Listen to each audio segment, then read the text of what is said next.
Good evening to everyone, I am your Sandy sir. आज के session में हम कुछ फिर से स्पॉटिंग एरर लेके आए जो एमटीएस को बेस के हमने बनाया है। लेकिन जो बच्चे एसएससी का प्रिपरेशन कर रहे हैं वो चाहे सीजीएल हो, सीएचएसएल हो या एमटीएस हो, उन सब के लिए कारगर रहेगा। और ऐसे भी आपने सुना ही होगा, जो बच्चे सीजीएल का क्वेश्चन बना लेते हैं वो एमटीएस का क्वेश्चन उनसे कभी कभी नहीं बनता है। तो चीज़ को हल्के में नहीं लेना है, आपको भी उसी तरह प्रैक्टिस करना है जैसे कि मान को आप एसएससी सीजीएल का एग्जाम दे रहे हो, जैसे कि अभी मेंस का एग्जाम आने वाला है और हर एक क्वेश्चन को आपको बारीकी से देखना है और साथ ही साथ पेन पेपर ले लेना है, जिससे जो बच्चे नए हैं उनके लिए भी फायदेमंद होगा। जो पहले से क्वेश्चन देख के बना सकते हो वो अपने ऑप्शन के साथ बैठ जाएंगे, हम जो आंसर का एक्सप्लेनेशन करेंगे उसके साथ अपना टैली कर लेंगे, देखते हैं कि स्कोर कितना पे जाके रुकता है। और इसके प्रीवियस वीडियो में हमने 1 से 24 क्वेश्चन बताया था, तो वो भी आप लोग फास्ट फॉरवर्ड करके एक बार देख लेना जो नए बच्चे हैं, और जो पहले से वीडियो देख चुके हैं वो 25 से शुरुआत करेंगे। तो let's start the 25th question.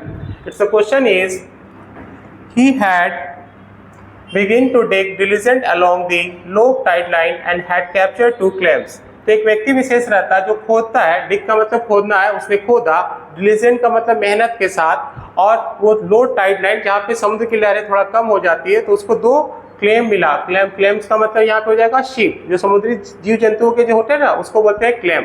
अब आपको बताना है इसमें गलती कहाँ है, तो आपको सीधे डायरेक्ट आंसर की ओर ले चलते हैं। आपको पता है कि जो वर्ब का मॉडिफायर होता है वो होता है एडवर्ब, तो यहाँ पे डिलीजेंट एडजेक्टिव है, और आपको पता है कि वर्ब का मॉडिफायर एडवर्ब होता है तो उसकी जगह आप लिखना पड़ेगा डिलीजेंटली, ठीक रहेगा। जैसे कि आपको एक एग्जांपल दे देते हैं यहाँ पे, सपोज अगर लिखना चाहते हैं आई स्पीक, तो इफ आई से आई स्पीक फ्लुएंट,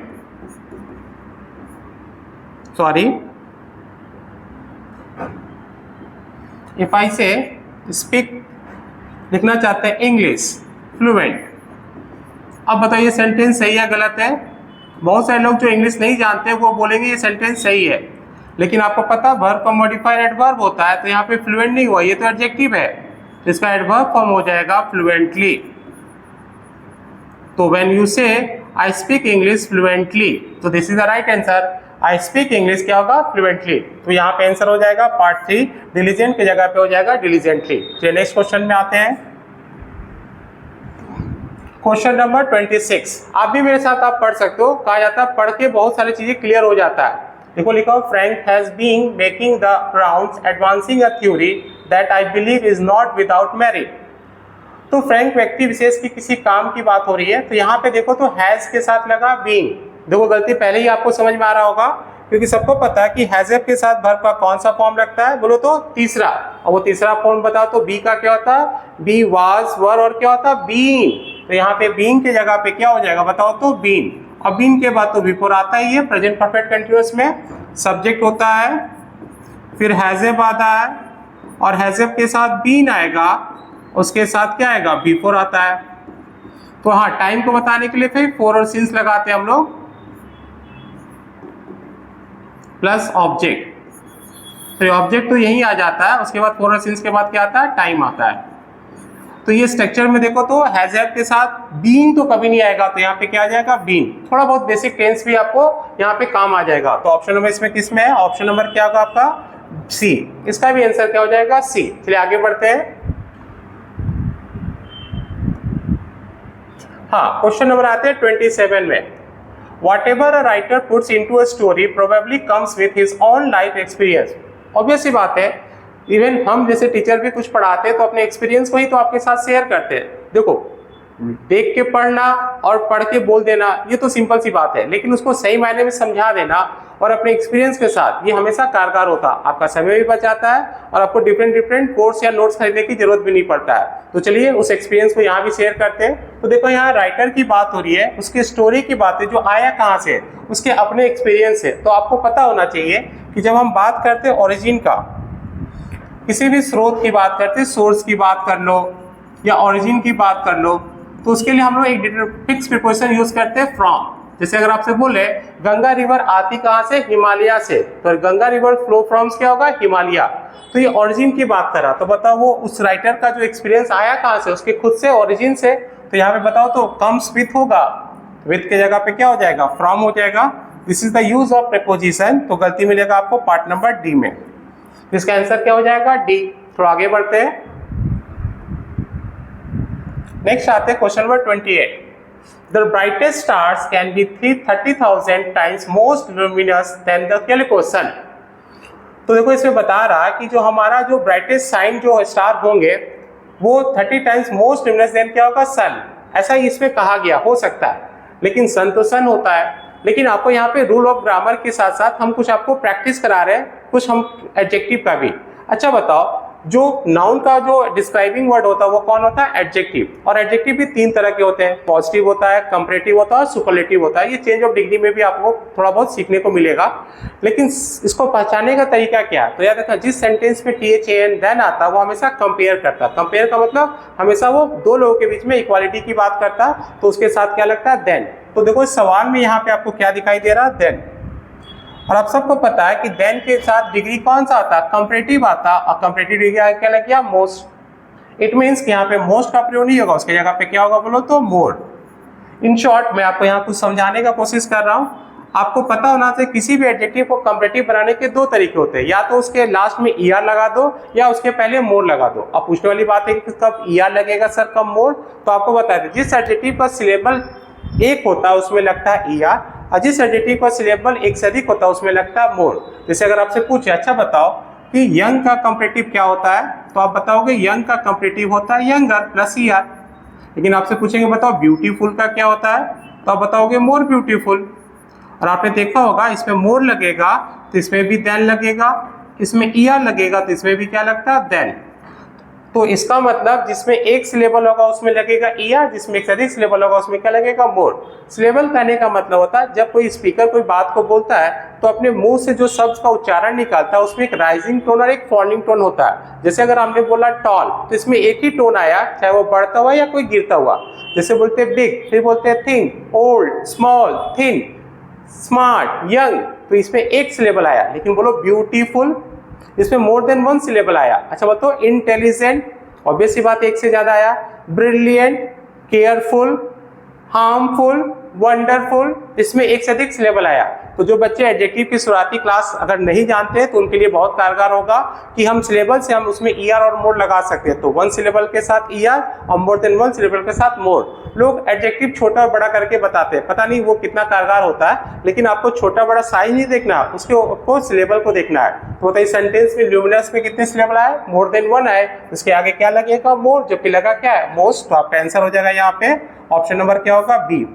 जो एक क्वेश्चन में इतना टाइम दे रहे तो सोच सकते हो कि आपको कितना टाइम खुद समझने में लगेगा, लेकिन इसका फायदा अब बाकी क्वेश्चन में भी होगा। तो कभी डरना मत कि एक ही क्वेश्चन को बनाने में इतना टाइम लग रहा, क्योंकि टीचर को तो आएगा तो बनाने में 2 सेकंड लगेगा, इवन आपको भी वही 4 सेकंड लगेगा, लेकिन उसको समझाने में थोड़ा टाइम लगता है, उस टाइम को आपको भी नोटेट करना होगा। चलिए आगे बढ़ते हैं, क्वेश्चन नंबर आते हैं हम लोग 29 में। ठीक है, land revenue was one of the major source of income for Britishers in India.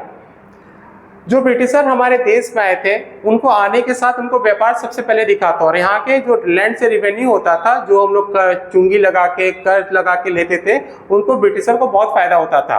तो इस सवाल में आपको एक रूल ऑफ ग्रामर पढ़ाएंगे। यहाँ पे एक वर्ड यूज किया गया वन ऑफ, और आपको पता है कि वन का यूज हम लोग हमेशा करते हैं या तो सिलेक्शन के लिए यूज करते हैं या तो रिलेशन के लिए करते हैं। हम ऑफ की बात कर रहे हैं, वो तो सिलेक्शन के लिए आएगा तो रिलेशन के लिए। तो आपको बताना चाहिए जब भी हम सिलेक्शन करेंगे तो कभी एक का सिलेक्शन के लिए कोई वर्ड होता है। अगर मुझे किसी को चुनना होगा तो बोलेंगे राम मोहन जस्ट कम, राम और मोहन में से किसी को बुला लेंगे। लेकिन अगर हम बोलते 5 में से किसी एक को चुनो तो आप लोग हमेशा क्या बोलोगे, वन ऑफ। हम क्वेश्चन के आंसर पे नहीं आ रहे, हम पहले आपको एक्सप्लेन कर रहे हैं। आप लोग क्या बोलोगे, वन ऑफ। अच्छा, वन ऑफ द बॉय की one of the boys, one of the क्या होगा, बॉयज है तो बॉयज बहुत सारे, उसमें से कोई एक। सिलेक्शन हमेशा मोर देन वन के साथ हम लोग करते हैं। अब बताओ अगर आपसे पूछना चाहते हैं कि क्लास के एक लड़कियां, तो वन ऑफ द गर्ल की वन ऑफ द गर्ल्स, तो यहाँ पे हो जाएगा वन ऑफ द गर्ल्स। इसका मतलब ऑफ के बाद हमेशा नाउन प्लूरल काउंटेबल होगा, और ऑफ के पहले क्या बोलो तो वन। तो रूल ऑफ ग्रामर क्या है कि वन ऑफ के बाद नाउन हमेशा प्लूरल आता है। यहाँ पे लिख देते हैं 1 plus of plus PCN। PCN मतलब plural countable noun, plural countable noun.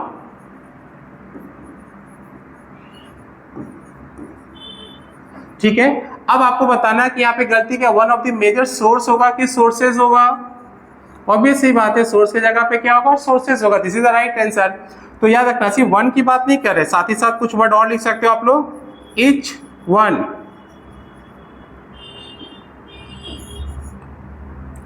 लिखना चाहते हैं ईदर ऑफ,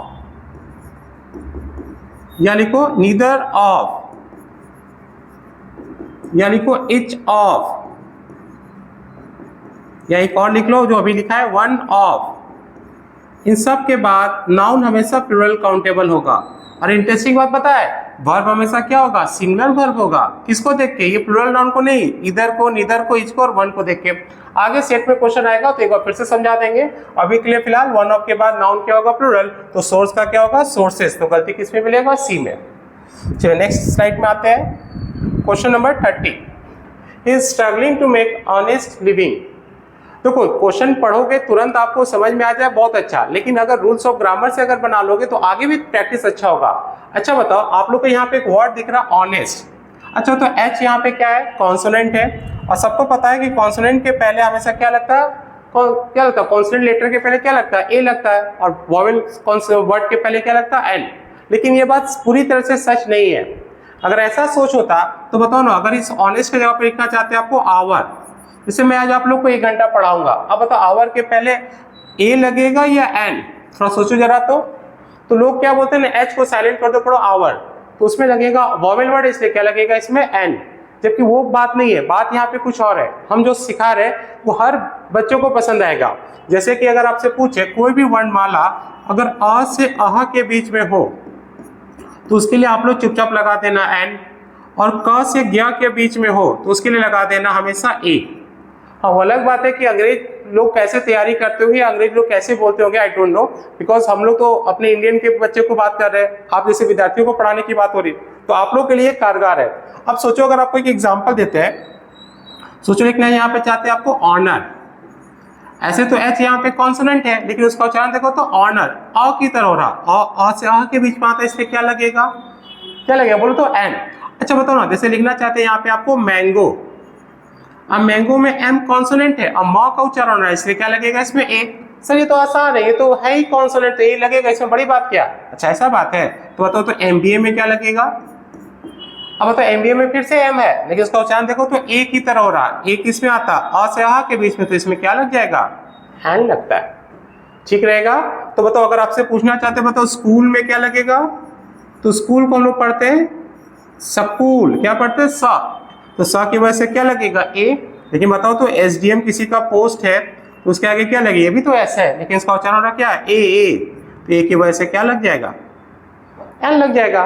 तो बताओ एक सवाल दे रहा, बताओ इसमें क्या लगेगा, आप इस क्वेश्चन का जवाब दो अभी, तब तक हम इस क्वेश्चन के आंसर बता रहे हैं। तो बताओ जिस वर्ड का उच्चारण का पहला लेटर अगर कॉन्सोनेंट साउंड होगा तो उसके पहले ए लगेगा, अगर पहले लेटर का उच्चारण वॉवेल साउंड की तरह होगा तो एन।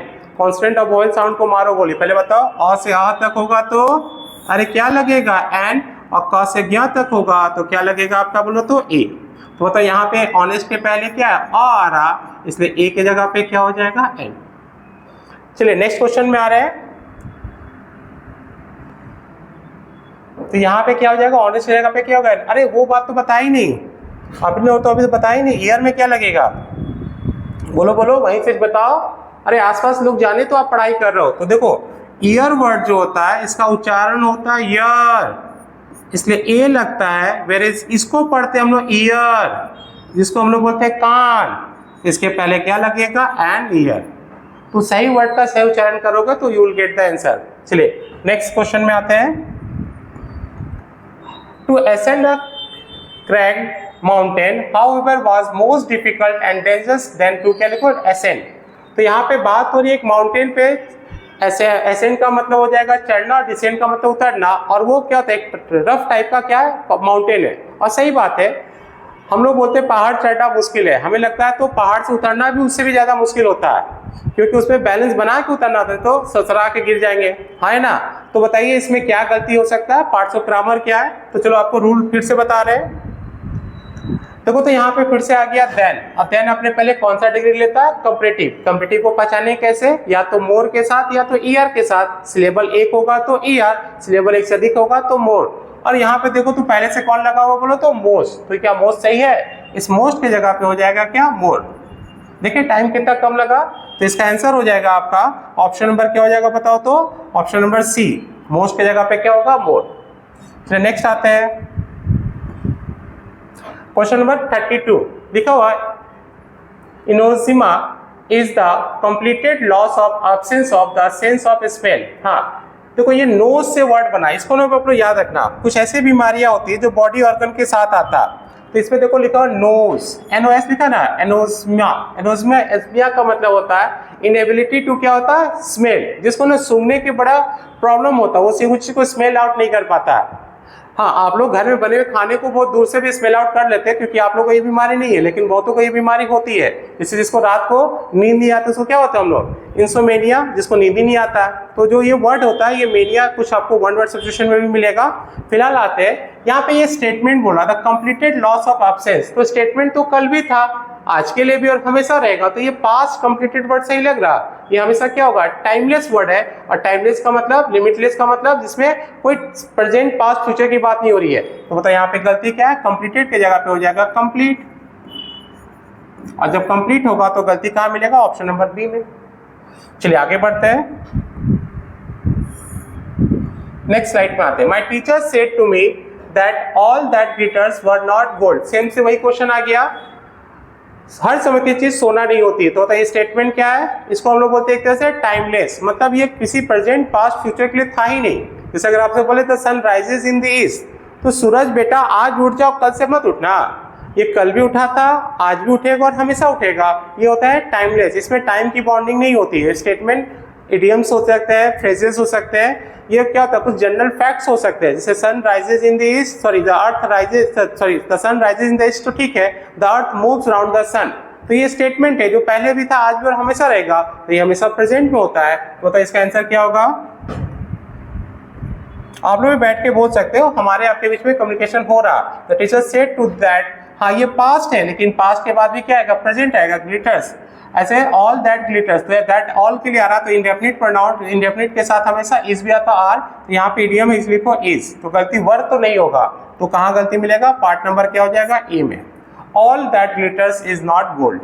चलिए आगे बढ़ते हैं, अपने अपने एक्सपीरियंस को यहाँ पे यूज कर सकते हो, मतलब अपने पढ़ाई को अपने लर्निंग के साथ जोड़ो। जो दो प्रॉब्लम हम लोग मोर के साथ बताया एक बार फिर से आ गया, जो स्टेटमेंट हमने प्रेजेंट में बताया वही स्टेटमेंट फिर से यहाँ आ गया, बस सेंटेंस का कंटेंट थोड़ा बहुत बदल जा रहा है, लेकिन सेंस ऑफ ग्रामर वही है। आइए नेक्स्ट क्वेश्चन में आते हैं। Wind is one of the biggest factors in the spread of calico fire. अच्छा बताओ, वन ऑफ के बाद नाउन क्या आता है बोलो तो, प्लूरल, और बनना नहीं है, यहाँ पे सब कुछ सही है, वन ऑफ के बाद नाउन प्लूरल आ रहा, लेकिन देखो तो बिगेस्ट क्या है, सुपरलेटिव डिग्री है, और सुपरलेटिव डिग्री के पहले क्या लगता है बोलो तो द। याद रखना द के यूज में एक डिग्री भी आता है सुपरलेटिव, जिसके पहले क्या लगता है द। जैसे अगर आपको लिखना चाहते हैं और टॉलेस्ट पर्सन, तो टॉलेस्ट पर्सन के पहले क्या लग जाएगा बोलो तो द। हाँ डिग्री ऑफ सुपरलेटिव को पहचानने का तरीका बता रहे हैं, जिसके लास्ट में EST आया उसके पहले मोस्ट लगे। जैसे अगर लिखना चाहते हैं मोस्ट इंटेलिजेंट लीडर, अब बताओ यहाँ पे मोस्ट के पहले क्या लग जाएगा द, तो डिग्री ऑफ सुपरलेटिव या तो EST से या मोस्ट से आप पकड़ सकते हो। तो यहाँ पे गलती आपको पहले दिख गया, बिगेस्ट के पहले क्या लगेगा द, तो ये पार्ट नंबर ए का गलती है। चलिए आगे बढ़ते हैं, next, the new media is more faster and more popular. चलो इसमें भी कुछ अच्छा कुछ सिखाने को मिल रहा। और जो हम बात ग्रामर का करते हैं, एप्लीकेशन का करते हैं, आप लोग डरो मत कि अब ग्रामर मेरा अच्छा नहीं तो हमसे नहीं होगा। कभी कभी क्या होता है ना, जब आप क्वेश्चन को रिदम के साथ पढ़ोगे ना तो कुछ गड़बड़ी आपको सुन के भी लगेगा।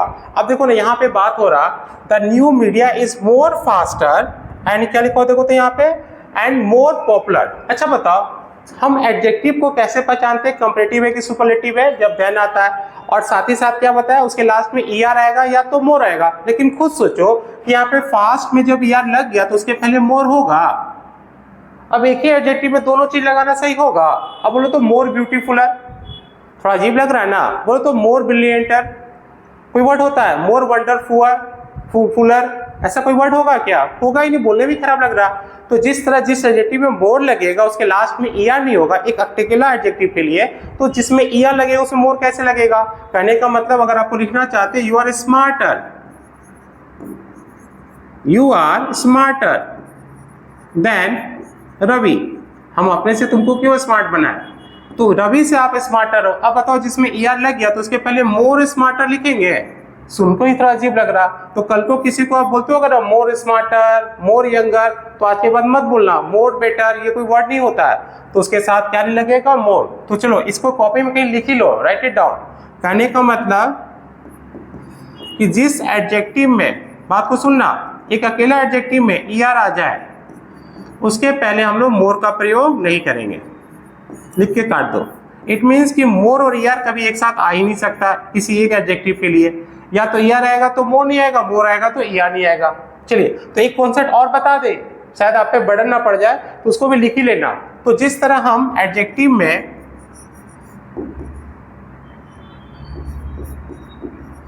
EST लगाते तो क्या बन जाता? सुपरलेटिव। तो उसके पहले मोस्ट का प्रयोग मत करना, शायद आगे कोई क्वेश्चन में दिख जाए। तो मोस्ट के साथ EST का प्रयोग मत करना। जैसे अगर आपसे पूछे द मोस्ट टॉलेस्ट पर्सन, तो जब पर्सन के पहले टॉलेस्ट में EST लगी गया तो मोस्ट लगाने की जरूरत नहीं है। तो क्या सीखे? ER के साथ एक ही एडजेक्टिव में मोर नहीं लगेगा, EST के साथ एक ही एडजेक्टिव में मोस्ट नहीं लगेगा। सर आप EST को बड़ा प्रायोरिटी दे रहे हैं, मोर और मोस्ट को तो बड़ा छाट दे रहे हैं। तो एक्चुअली क्या है, इसको बोलते समय हम लोग बोल देते हैं और समझ में नहीं आता सही है गलत है, लेकिन ER वाला पकड़ में आ जाता। बोलो कैसे? मोर ब्यूटीफुलर, ना मोस्ट ब्यूटीफुलेस्ट, ना वो अपने आप ही गलत समझ में आ रहा, लेकिन ये नादानी नहीं करना। तो बताओ मोर बेटर बोलो कि हाँ बेटर बोल दो या मच बेटर चलता, क्योंकि मच मात्रा को बताता है, डिग्री ऑफ कॉम्पिटिटिव को बताता है बहुत के लिए। लेकिन मोर बेटर, मोर यंगर, मोर स्मार्टर। अच्छा बताओ मोर डफर होगा? अरे भाई डफर नाउन है, डफर का प्लूरल डफर्स होता है। चलो आप लोग को इसके बारे में कुछ नहीं बोलेंगे, नहीं तो आप लोग थोड़ा बुरा मान जाओगे। चलिए आइए नेक्स्ट क्वेश्चन में आते हैं। क्वेश्चन नंबर क्या होगा? 12। My mother exclaim at how fast the day had pass. देखो कितना जल्दी दिन बीत जा रहा। अभी भी देखो, अभी हमारे शहर में थोड़ा जाड़ा आने लगा है, तो आपको दिख रहा होगा कि बहुत जल्दी शाम हो जा रहा। चलो अब थोड़ा आते हैं ग्रामर के क्वेश्चन में। तो बताओ यहाँ पे हैड आया। अच्छा बताओ हैड क्या लेता है? पास्ट परफेक्ट, और पास्ट परफेक्ट के साथ क्या आता बोलो तो V3। तो साफ साफ दिख रहा है यहाँ पे पास की जगह पे क्या हो जाएगा? पास। तो गलती किसमें मिलेगा? ऑप्शन नंबर क्या हो जाएगा इसमें? D में। चलिए नेक्स्ट क्वेश्चन में आते हैं। Question number 37। San Francisco is more bigger than Boston in terms of population density। आपको मालूम होना चाहिए, जैसे जिस शहर में से हम आपको पढ़ा रहे हैं, मान लो ये धनबाद शहर की बात कर रहे हैं और जमशेदपुर का, तो आपको पता नहीं चाहिए जनरल नॉलेज के लिए धनबाद का पॉपुलेशन ज्यादा इन कंपेयर टू जमशेदपुर, दोनों झारखंड में पड़ता है, लेकिन जमशेदपुर का एरिया बड़ा है, उनका क्या होता है वो उसमें बड़ा है। तो यहाँ पे बात है उसी तरह बॉस्टन किसका और बताओ तो सैन फ्रांसिस्को शहर की। तो बताओ यहाँ पे फिर से वही रूल ऑफ ग्रामर है, जिसमें देन आता है वो डिग्री क्या लेता है बोलो तो कंपैरेटिव लेता। अब कंपैरेटिव के आगे क्या लग गया? ER, तो उसके पहले मोर का प्रयोग नहीं होगा। तो फटाक से आंसर क्या हो जाएगा बताओ तो? ऑप्शन नंबर क्या होगा? D। सो गाइस फिर से आपको हम यहाँ पे एक पॉज देना चाह रहे हैं। आपको ऐसा लगता होगा इतने सारे रूल्स हमें याद कैसे होंगे? वो अपने आप पेन चलने लगेगा, जिसमें ER लगेगा उसके पहले मोर का प्रयोग नहीं होगा। एक ही आदमी को कितना क्वालिटी से उसको सजाओगे, उसको थोड़ा सा डाइजेस्ट नहीं होगा। चलो आगे बढ़ते हैं नेक्स्ट क्वेश्चन में।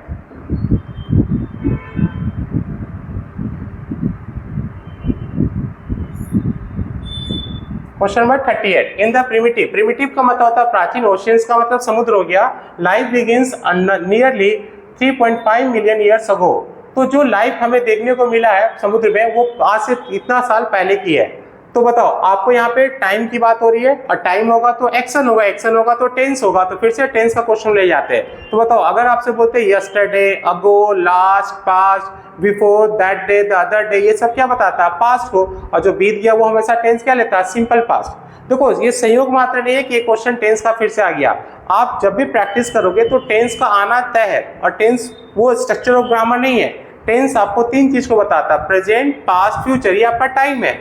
जो है व्हाट हैपेंस ये प्रेजेंट है, जो हो गया व्हाट हैपेंड ये पास्ट है, और व्हाट विल हैपन ये आपका क्या फ्यूचर है। तो एवरी टेंस टेक टाइम, और उस टाइम को देख के आप उसके टेंस को बता सकते हो, मतलब वर्ब के फॉर्म को बता सकते हो। तो चलो आपको अगर यहाँ पे क्वेश्चन लिखी, इस क्वेश्चन को बता रहे हैं, इफ आई से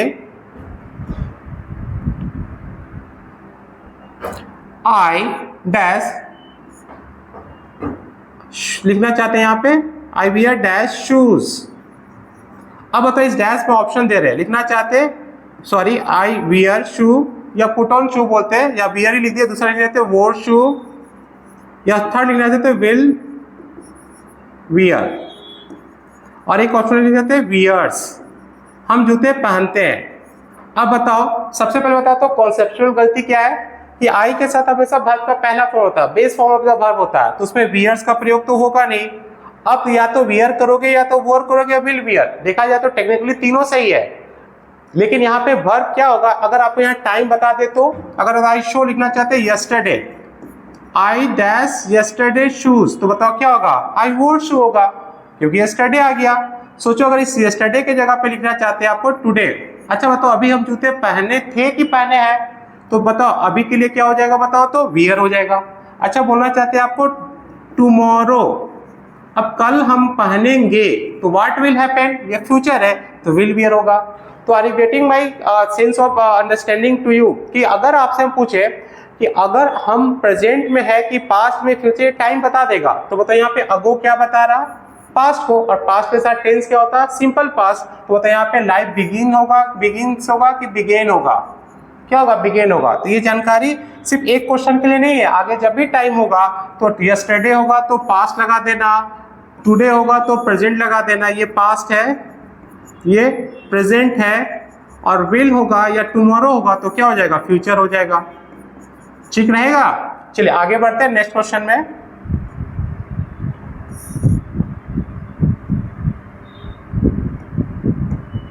हाँ, कंटिन्यूअस हैवी रेनफॉल में further worse the food situation, sorry यहाँ पे फूड सिचुएशन, यहाँ पे फ्लड सिचुएशन होना चाहिए, ये मिसप्रिंट है, क्योंकि जैसे जैसे बारिश होगा और हैवी रेन से आगे आगे सिचुएशन फ्लड का और खराबी होते जाएगा। तो बताओ इस सेंटेंस में गलती क्या है, ये प्रिंट मिस्टेक है, ये गलती नहीं है। तो आपको हम बताना चाहते हैं यहाँ पे एक वर्ड यूज कर रहे हैं फर्दर और मे। देखो मे हमेशा काम करता है मॉडल्स का, आपको पता मॉडल्स क्या होता है, वो हमेशा चीजों को एक्सप्रेस करता है और हमेशा वर्ब का बेस फॉर्म लेता है, उसके साथ हमेशा V1 आता है। लेकिन देखो तो वर्ड्स क्या है, वर्ड्स ये एडजेक्टिव है, आपने सुना होगा कि बैड का कंपैरेटिव फॉर्म होता है वर्ड्स और सुपरलेटिव फॉर्म होता है दी वर्स्ट। अब बताओ कि वर्ब जो होता है वो मेन वर्ब के रूप में आएगा मे के बाद, जैसे बोलते हैं आई कैन गोस, क्या I can go, I can go. अब यहाँ पे वर्ब चाहिए हमको, और जबकि वर्ड्स क्या एडजेक्टिव है, और एडजेक्टिव का मॉडिफायर कौन होता है, आपको एडवर्ब होता है, जबकि आपको पता है वर्ब का मॉडिफायर कौन होता है, सॉरी वर्ब का मॉडिफायर कौन होगा, एडवर्ब होगा।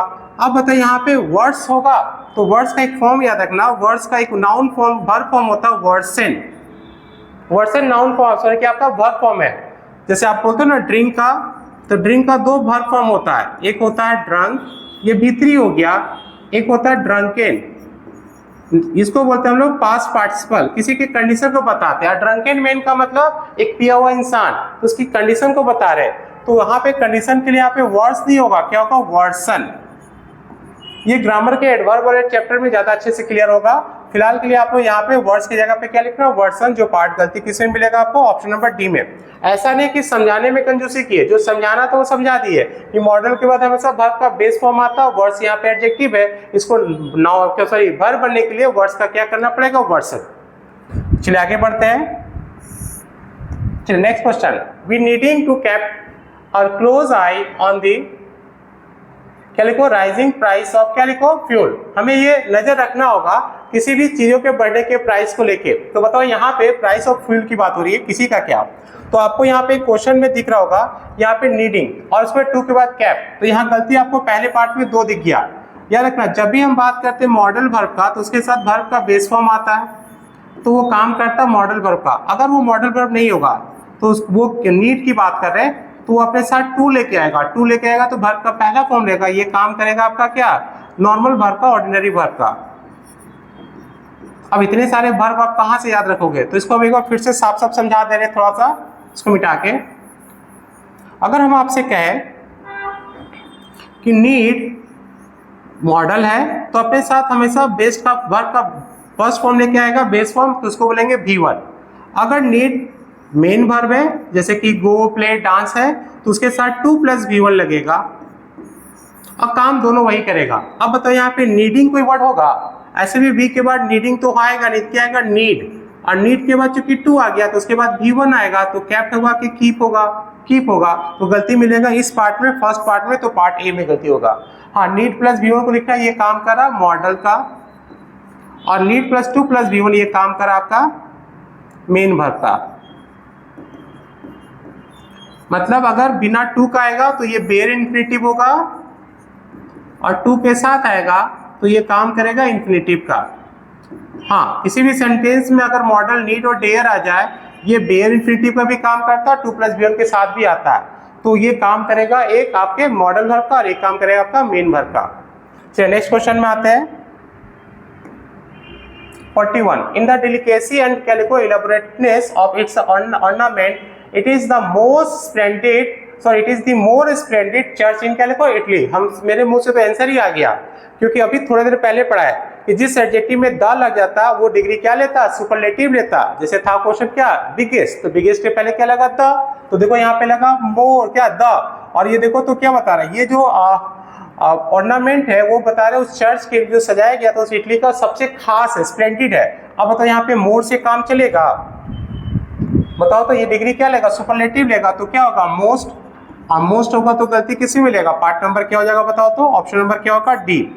आपको समझा देते हैं, जिस एडजेक्टिव में याद करो बताए थे EST आता है, या जिस एडजेक्टिव के पहले मोस्ट आता है वो क्या होता बोलो तो? सुपरलेटिव डिग्री होता है। और डिग्री सुपरलेटिव होता है तो उसके पहले क्या लगता है? द लगता है। तो द दिख गया, डिग्री दिख गया, तो उसके पहले मोर की जगह पे क्या कर दो? मोस्ट। चाहे कान इधर से पकड़ो चाहे इधर से, बात तो कान पकड़ने की हो रही है। चलिए आगे बढ़ते हैं। Next question number 42.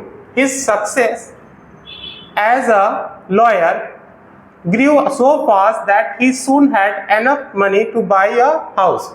देखो हम लोग पढ़ते पढ़ते थोड़ा रुक जाते हैं, खासकर मेरे से टीचर, क्योंकि उनको गलती पहले दिख जाता और उनको लगता है कि आगे पढ़े कि नहीं पढ़े, क्योंकि बात ही सही है। आप जितना कम समय में चीज़ों को समझ जाओ और अपने आंसर तक पहुंच जाओ, काम तो वही होना है। और उस आंसर तक लिखने के बाद आपका टाइम बचेगा, तो उस टाइम को बचाना भी है। तो English paper is not only scoring paper as well as time saving paper. तो आप अपने समय को बचा सकते हो। तो देखो यहाँ पे एक मुद्दे की बात बताते हैं। आपको पता है हिज सक्सेस, अच्छा बताओ किसी का सक्सेस हो सकता है, उस व्यक्ति का सक्सेस बनना दिखा सकते हैं, सक्सेस उसके पास रखना दिखा सकते हैं, लेकिन उसका सक्सेस ये सेंस आ रहा। जैसे अगर लिखना चाहते हैं he is a successful businessman या पर्सन, बोलना सही होगा, जैसे बिजनेसमैन लिख देते हैं। तो बताओ ये सेंटेंस का एक सेंस आ रहा कि वो सक्सेसफुल है, लेकिन सक्सेस खुद में बताओ तो क्या है? तो यहाँ पे सक्सेस अपने में नाउन है, और जब नाउन होगा हिज का नाउन पे पोसेशन का his success as a lawyer, he is successful as a lawyer. यहाँ पे थोड़ा सा सेंस ऑफ ग्रामर गलत हो जा रहा, तो यहाँ पे लिखो ही इज, लिखो सक्सेसफुल एज ए क्या लिख सकते हो? लॉयर। वो सक्सेसफुल है लॉयर की तरह। तो यहाँ पे success is not the right word. Success यहाँ पे नाउन का काम कर रहा है, जो कि हमको ही के साथ सपोर्टिव नहीं लग रहा, तो यहाँ पे लिखना पड़ेगा ही सक्सेसफुल एज अ लॉयर। तो गलती मिलेगा, पार्ट नंबर क्या होगा आपका? ऑप्शन नंबर डी में। चलिए इसको देख लीजिए, क्वेश्चन नंबर आते हैं नेक्स्ट 43 में। हम 50 तक लेके चलेंगे। Other South African cities only had one venue for staging exhibitions और international events at highly calico standard. उसका स्टैंडर्ड हाईली होना चाहिए। तो चलो इस क्वेश्चन को बनाने के पहले आपको एक नॉलेज ऑफ इंग्लिश की बात करते हैं। वो नॉलेज ऑफ इंग्लिश क्या देख लो तो, अगर आपसे पूछे आई टॉट, मैं पढ़ाता हूं 5 गर्ल्स स्टूडेंट्स, क्या सेंटेंस सही है? सही है, 5 गर्ल्स होता है, 5 स्टूडेंट्स होते हैं, 5 टीचर्स होते हैं। लेकिन वो तो अब स्टूडेंट के आने से ये गर्ल्स क्या बन गया? एडजेक्टिव। और आपको पता है कि नाउन के पहले कोई भी नाउन आता है, वो कुछ भी नाउन हो लेकिन वो बन जाता है एडजेक्टिव, क्योंकि वो काम डिस्क्राइबिंग का करा। अच्छा बताओ, अगर आप बोले आई हैव टॉट 5 स्टूडेंट, पता लड़का या लड़की है, गोरा या काला है, लंबा या चौड़ा है, तो वो स्टूडेंट के पहले आके वो बता रहा है, उसके मीनिंग को डिस्क्राइब करे कि वो लड़की ही है, लड़का नहीं है। तो यहाँ पे वो हुआ ना एडजेक्टिव। एडजेक्टिव का कभी प्लूरल बनता तो बताओ यहाँ पे क्या लिखा हो, देखो तो यहाँ पे इवेंट्स, इवेंट्स नाउन है, नाउन के पहले इंटरनेशनल क्या है, एडजेक्टिव है। इस क्वेश्चन में यहाँ पे इंटरनेशनल में एस लगा हुआ था, जो हमने जब टाइप किया था तो वहाँ गलती हो गया था, तो इंटरनेशनल में एस का प्रयोग नहीं होगा। तो गलती पूछना किस में होगा, थोड़ा बहुत एरर हो जा रहा है टाइपिंग में भी।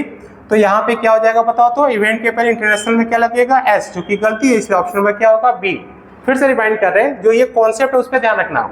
अगर आपसे पूछे 5 स्टार्स होटल, तो बताओ मैं 5 स्टार्स होटल की बात कर रहा हूं, तो स्टार में एस लगेगा, क्योंकि होटल वहां पे नाउन है, उसके पहले वो क्या है, एडजेक्टिव है। जैसे अगर आपसे बोले 5 रुपीज नोट, तो बताओ 5 रुपीज नोट में नोट के पहले रुपीज में एस लगेगा, क्योंकि काम क्या कर रहा है, एडजेक्टिव का। तो सेम होगा यहाँ पे, इवेंट्स के पहले इंटरनेशनल एडजेक्टिव है, एडजेक्टिव में एस का प्रयोग नहीं होगा। क्वेश्चन में यहाँ एस लिखा हुआ था, तो गलती क्या मिलेगा, पार्ट बी में। नेक्स्ट आते हैं, क्वेश्चन नंबर आते हैं 20 में। यहाँ 20 स्लाइड्स है, क्वेश्चन तो यहाँ 44 है। देखो तो क्या लिखो, I am looking forward to meets you at the calico convocations party. तो पहली बात, टू के साथ तो V5 लगेगा नहीं, टू के साथ हमेशा क्या था, V1 लगता है, base form of the verb होता है, to play, to go, to dance. लेकिन आपको एक जिरन का रूल बताएंगे, आई एम लुकिंग फॉरवर्ड, याद रखना, आई एम लुकिंग फॉरवर्ड के बाद हमेशा टू के बाद V4 लगता है, जिसको हम लोग बोलते हैं यूज ऑफ जिरन। आपने सुना होगा, looking forward to, taken to, given to, am use to, है ना, विद अ व्यू टू, इसके बाद हमेशा V4 लगता है। तो यहाँ पे गलती, ऐसे तो साफ साफ देखना, टू मीट्स नहीं होगा, टू मीट होना चाहिए, लेकिन आपको बता रहे लुकिंग फॉरवर्ड के बाद जिरंड आता है, तो टू मीटिंग भी नहीं होगा, टू मीट भी नहीं होगा, अगर टू मीटिंग यू। तो इसका आंसर मिलेगा पार्ट ए में। ऐसे कुछ वर्ड आप चाहो तो लिख सकते हो, ये जिसके साथ टू के साथ V4 लगता है, टू यहाँ पे प्रीपोजिशन नहीं है, टू के साथ V4 यहाँ पे जिरंड का काम करा। To never take V1 as for a preposition rule, वो लेता है इंफिनिटिव के रूल से, और जब टू के साथ V4 आएगा तो काम करेगा जिरंड का। तो वो सब वर्ड कौन कौन से हो सकते हैं, कुछ लिख सकते हो, विथ अ व्यू टू। थोड़ा वीडियो को स्लो करके देख लेना। दूसरा, लुकिंग फॉरवर्ड टू,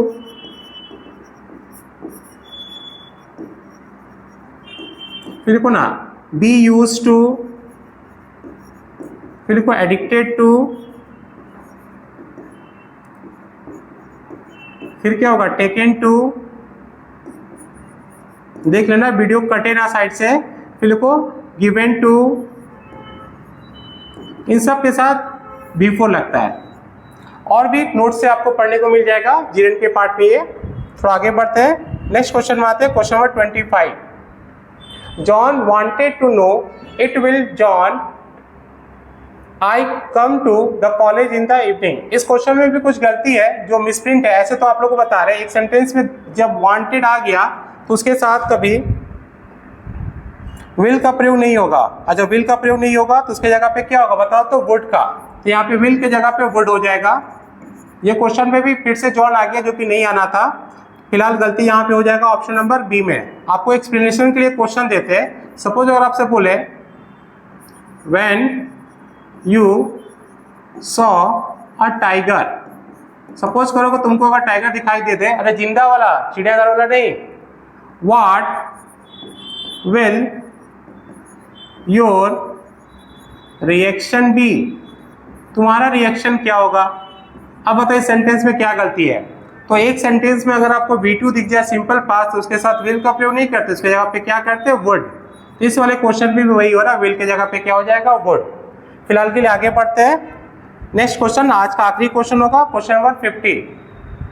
49 हो गया, 48 हो गया, अच्छा 48 छोड़ दिए थे आप लोग का, शायद 47 भी छूट गया था। 2-3 क्वेश्चन लगता है हम जंप कर गए, कोई बात नहीं है। एक टेक्निकल चीजों के साथ पढ़ाना और एक खुद लाइव ऑफलाइन क्लास में पढ़ाना थोड़ा फर्क आ जाता। You just give me a grace, जिससे कि हम आपको कुछ अच्छे से बेहतर बता पाए। चलिए ना एक काम करते हैं, 45 वाला क्वेश्चन को एक बार देख लेते हैं, पढ़ाए थे कि नहीं।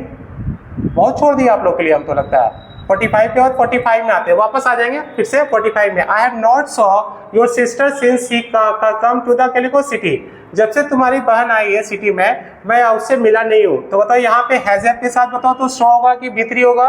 हैजअप पहला क्वेश्चन याद रखो, हैजअप के साथ क्या लगता है, भीतरी लगता है, तो गलती मिलेगा यहाँ पे। यहाँ पे सॉ के जगह पे क्या हो जाएगा, सीन, तो गलती किसे मिलेगा, ऑप्शन नंबर क्या होगा, ए में। तो नेक्स्ट आते हैं God is great and we could, यहाँ पे आई मिसिंग वर्ड है, आई नहीं लिखना है यहाँ पे, सॉरी।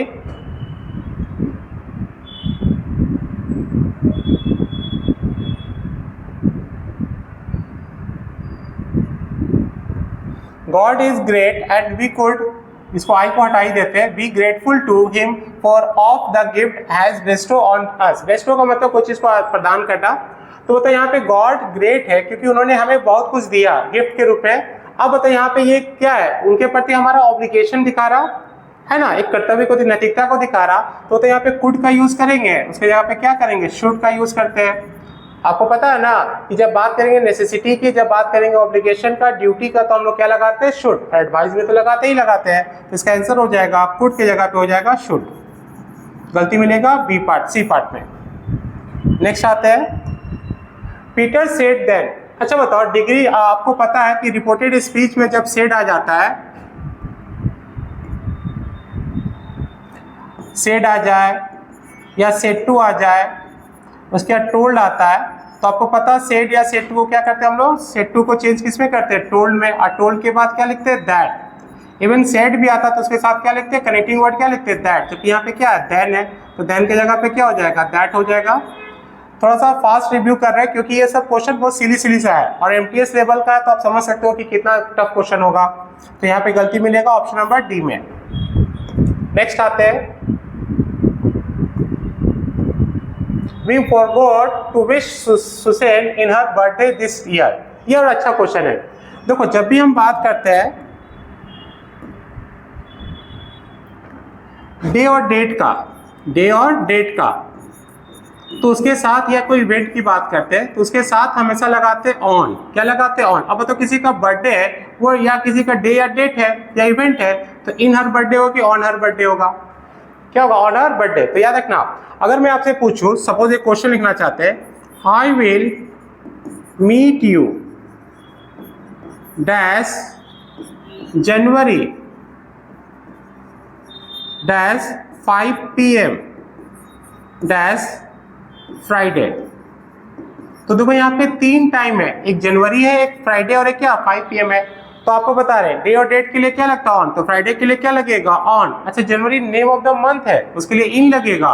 और देखो तो 9 AM या 9 PM या जो भी घड़ी का समय उसके लिए क्या लगता है, एट। तो घड़ी के समय के लिए एट, डे और डेट के लिए on, name of month, year, century, week या आप क्या होता है सीजन या क्या फेस्टिवल, उसके साथ क्या लगता है इन। जैसे दुर्गा पूजा आ रहा तो इन होगा। तो यहाँ पे गलती क्या है बताओ, तो इन की जगह पे क्या हो जाएगा, ऑन। देख लेना इसको एक बार फिर से। नेक्स्ट आते हैं क्वेश्चन नंबर 49 में। इसको तो बता दिए थे, विल के जगह पे क्या हो जाएगा, वुड हो जाएगा। क्या आप लोग देख लेना, थोड़ा देर पहले इसको समझाए थे, 2 बार विल से बचने के लिए एक बार वुड लगता है, या सिंपल पास V2 के वजह से क्या लगता है, वुड।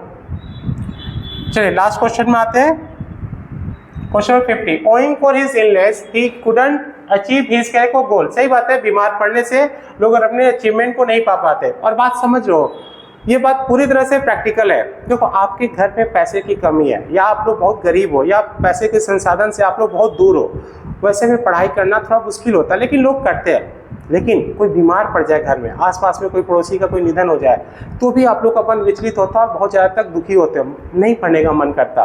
रिजल्ट में अच्छा रिजल्ट ना हो तो भी दुखी हो जाते हो, एग्जाम का वैकेंसी ना हो तो भी दुखी हो जाते हो।